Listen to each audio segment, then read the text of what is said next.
पौष की ठंड में अखबार वाला लड़का। पौष के माह में कड़ाके की ठंड पड़ रही थी।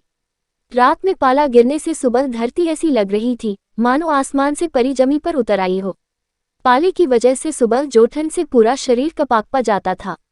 इस कड़ाके की ठंड में एक लड़का फर्स्ट स्वेटर पहनकर सुबह सुबह अखबार बांटने हमारे गांव की तरफ आता था। वो लगभग 10 किलोमीटर के दायरे में रोजाना 200 पेपर बांटता था। पहाड़ी क्षेत्र होने के कारण वह साइकिल से ही रोजाना आता था। मैं भी उससे रोज अखबार खरीद कर लाया करता था। रोज अखबार खरीदने से अब उससे जान पहचान हो गई थी। कभी नकद तो कभी उधार अखबार ले ही आता था। अखबार पढ़ने की लत ऐसी थी जैसे शराबी को शराब पीने की लत होती है। वैसे दारू तो स्वास्थ्य के लिए हानिकारक होती है, लेकिन अखबार पढ़ना लाभदायक होने के साथ साथ ज्ञानवर्धक भी होता है। हम इसी ज्ञान के लती थे, अतः ज्ञान को पाने के लिए हम सुबह उठकर अखबार वाले के पास अखबार खरीदने जाया करते थे। घर आकर मैं अंगीठी के सामने बैठकर अखबार की खबरों को बड़े मजे से पढ़ता था, पर कभी मैंने उस अखबार वाले लड़के के बारे में नहीं सोचा था जो इतनी ठंड में अखबार बांटता था। उस समय उम्र में वह लड़का मेरा बराबर था, यानी करीब 10 या 12 साल का होगा। वह लड़का इतनी ठंड में अखबार बांटने क्यों आता था, ये मैंने कभी नहीं सोचा था।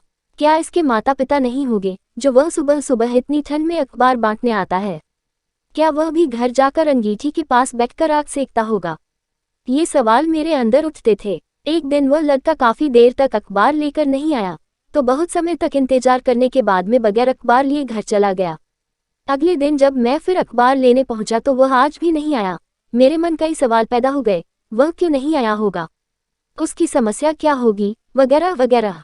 इस तरह वह लड़का एक हफ्ते तक अखबार बांटने नहीं आया। दुकानदारों से पूछने पर पता चला कि उसके पिता की मृत्यु हो चुकी है। वो काफी गरीब परिवार से था। उसके पिता को कैंसर की बीमारी थी, जिस कारण वह लगभग 1 साल से बिस्तरे पर ही पड़े थे। तब से वही लड़का अपना घर चलाता था। वह अखबार बांटने के साथ साथ पढ़ाई भी करता था। अतः सुबह अखबार बांटने के बाद वह स्कूल चले जाता था। शाम को स्कूल से लौटने के बाद वह एक चाय की दुकान पर काम करता था। इस तरह काम करके वह अपने घर का खर्चा चलाता था। वह काम से छुट्टी होने के बाद घर जाकर पढ़ाई करता था, फिर सुबह तक के उठकर अखबार बांटने चले जाता था।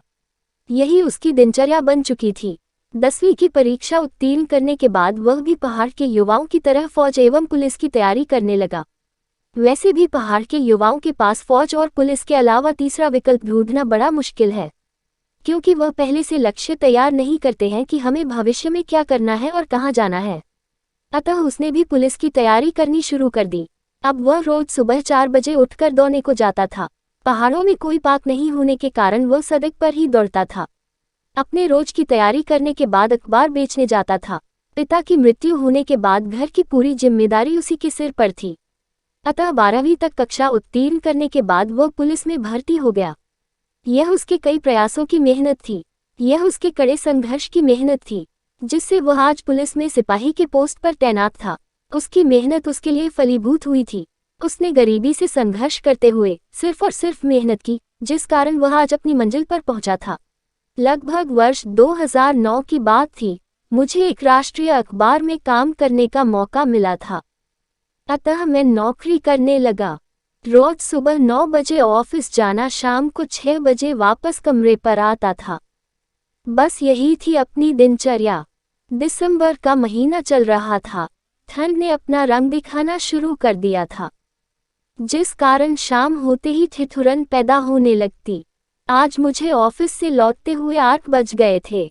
अधिक ठंड के कारण पूरे बाजार में सन्नाटा छा गया। मैं जिस ऑटो में बैठा था उसमें लगभग 10 सवारियां ठुसी थी, अतः ऑटो वाला तेजी से चल रहा था। स्पीड इतनी मानो कोई पथा हवा के तेज झोंके में उड़ रहा हो। अचानक तेज आवाज के साथ ऑटो रुक गया।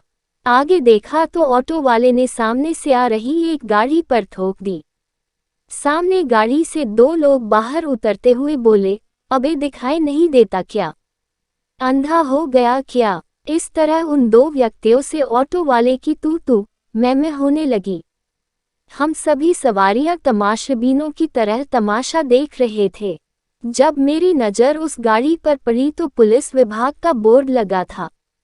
वह व्यक्ति कोई और नहीं बल्कि वही अखबार वाला लड़का था जो उस समय अखबार बांटता था। फिर मैं सोचने लगा, एक शक के कई होते हैं। फिर उसकी आवाज़ से मैंने आइडिया लगाया कि यह वही है। अब मैं पूरी तरह सही था कि यह वही लड़का है जो मुझे अखबार बेचता था। इस बीच उन दोनों की बहस और ज़्यादा हो गई तो मुझसे रहा नहीं गया। तो बीच में बोल पड़ा, रवि जाने दो यार, तुम चुप हो जाओ। मेरे मुंह से अपना नाम सुनकर वह एकटक मुझे देखने लग गया। फिर बोला, आप कौन है? मैंने कहा, याद है तुमसे, मैं बचपन में अखबार खरीदता था। तो वह बोला, हाँ हाँ याद आया, अच्छा तो आप वहाँ से हैं? फिर बोला, आप यहाँ कैसे? तो मैंने कहा, मैं यही एक अखबार में नौकरी करता हूँ। फिर मैंने पूछा, तुम? तो वह बोला, मैं यहाँ की कोतवाली में हेड कांस्टेबल के पद पर तैनात हूँ। झगड़ा समाप्त होने के बाद रवि ने कहा कि भैया आप मेरे साथ चलिए। मैं रवि की गाड़ी में बैठ गया, फिर हम दोनों बतियाने लग गए। बातों बातों में वह बोला, कौन से अखबार में काम करते हो? मैंने जवाब दिया, जो अखबार में तुमसे बचपन में खरीदता था, इत्तेफाक से उसी अखबार में नौकरी भी लग गई। भगवान की कृपा से हम दोनों एक ही शहर में आ गए। आज अपनी मेहनत के दम पर हम दोनों बराबर थे। यहाँ ना कोई ग्राहक था, ना कोई अखबार बांटने वाला हौका।